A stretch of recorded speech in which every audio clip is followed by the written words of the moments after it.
To complete talking about how science works, let's talk for a while about information. What I really want to do, since we live in the information age, is to connect information with knowledge, which is what science is all about. Let me use a very simple example. Suppose you put a dot on a piece of paper and you wanted to be able to describe where that was in increasing levels of accuracy. How would you do that? You say the dot is on the piece of paper. That doesn't localize it or describe it in any detail. However, you could fold the piece of paper in half and say the dot is above the line or below the line. You've localized the dot to within a factor of 2.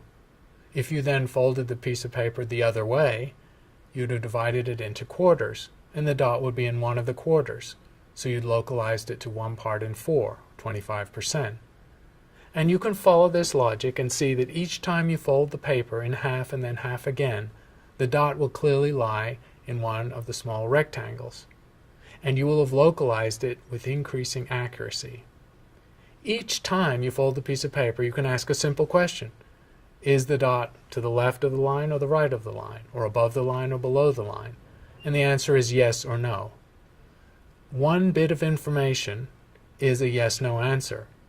A bit is a binary digit, and it really just means the difference between two states, yes or no, on or off, light or dark.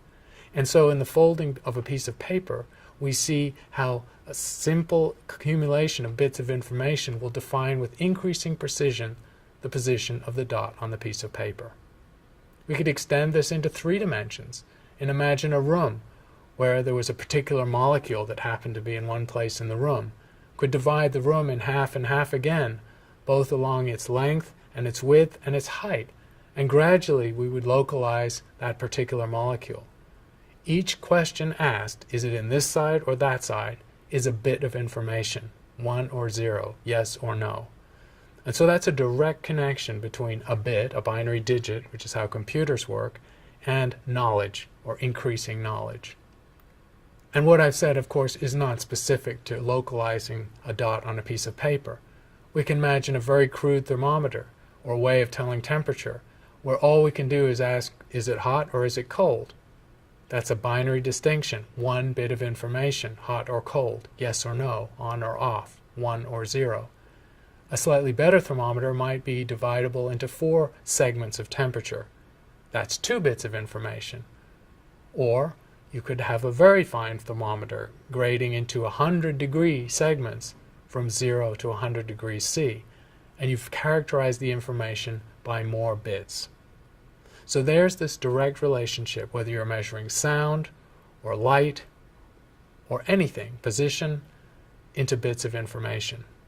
Let me give you another example. Suppose I asked you to think of a number between 1 and 1,000, and don't tell me what it is. And I told you I could guess that number in only 8 guesses. You'd probably think that implausible. Just by guessing numbers, surely it would take me 500 guesses just to have a 50% chance of getting it right. But that's not true. That's not the most powerful use of information. If instead my questions were, is the number above or below 500? The answer is either yes or no, and I've localized it to half the number line. If I then ask, is it above or below 250? I've localized it to another factor of 2.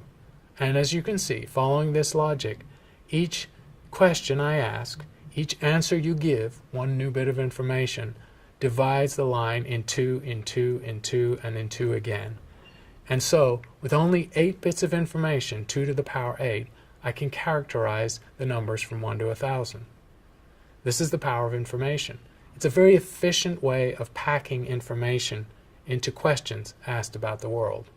We live in an amniotic fluid of information in increasing volumes, and we sort of take it for granted. The power of our computers, the amount of information we're subjected to and have available to us, is increasing exponentially, which means doubling essentially every year or every 6 months. This is Moore's law. It applies not only to the speed of computers, but also to the bandwidth of the internet and the amount of information available online. Maybe you're not aware of it, but when you watch the silly cat video on YouTube, you're watching a set of 1s and 0s, binary digits of information amounting to some billions of them, changing sometimes a second, and it's produced by this power of information technology. It's the same process that leads to the localization of that dot on a piece of paper by defining a region of space in smaller and smaller quantities. What level of information are we talking about in modern culture after several decades of the computer and internet revolution? You probably know the amount of data you have access to, some gigabytes I suspect. The amount of information in the modern world is growing at a phenomenal rate. It is indeed growing exponentially, doubling every year. The amount of new information created last year was something like 50 exabytes, which is close to 1 with 20 zeros after it number of bytes. A simply unimaginable amount of information. So it's not just scientists that have to deal with and parse information and know how to characterize it. Our everyday lives are awash with information, and we do need to understand it at some level. This power of information is so efficient, the packing of this information, that we can characterize large number of items with a very small number of bits of information. As we saw, it takes less than 10 items or decisions or questions to characterize a number line from 1 to 1,000, which means 1,000 items are characterized by 10 bits. 20 bits would be enough to characterize 1,000 squared, or 1,000,000 items. 30 bits would be enough to characterize 1,000,000,000 items, and so on. If we extrapolate this, it means that only about 80 bits of information will be needed to characterize the position of any atom in the universe to within the size of an atom, which is an extraordinary concept. James Watson, co-discoverer of the mechanism of DNA, said in the mid-1950s, "Life is digital information." Quite an extraordinary statement from someone before the era of the personal computer. What he meant was that the base pair sequence of biological material is coding information of the genome, of the functioning of every organism. If we run with his metaphor and look at the history of information in this world over the last billions of years since the Earth formed, we can characterize different phases. Life codifies information in biological molecules, and as life has grown more complex, the information content has increased. The human genome contains about 3 billion base pairs that characterize all the information about a human being. That's the biological rate of information growth on this planet. When human culture started, and especially with the invention of the printing press by Gutenberg, we elevated our rate of information gathering, retrieval, and storage with books. That corresponds to the uptick in this graph, where the rate of information growth started growing billions of times faster than it had by simple biological evolution. And then in the final phase of this progression, at an even more rapid exponential rate, starting only a few decades ago, computers allowed us to increase information storage, transmittal, and retrieval by another factor of 1,000,000 to a phenomenal rate, the one I just mentioned. So in terms of the age of information, we're in an unparalleled situation compared to biological evolution, which may occur elsewhere in the universe.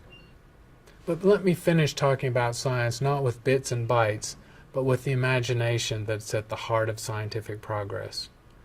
We can imagine that our brains are able to encounter the things of the universe and our observations, but are really we able to imagine everything that happens in the universe? Just imagine the universe divides into things that are and things that aren't, things that do happen and things that don't. I think our imaginations are good enough to imagine most of the things that actually happen in the universe, but perhaps not all.